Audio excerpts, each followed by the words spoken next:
Aking Ama,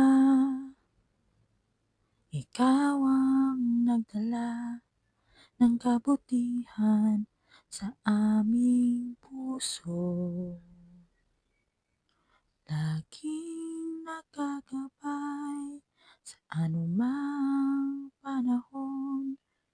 Ikaw ang aming tugon.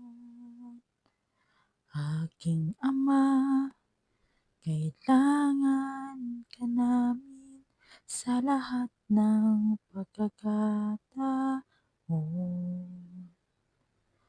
Diyos ka sa amin, tunay na Diyos, hindi ka malilimot,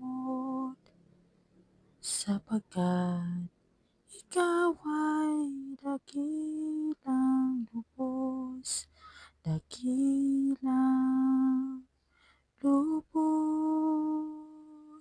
buong pagpapala ang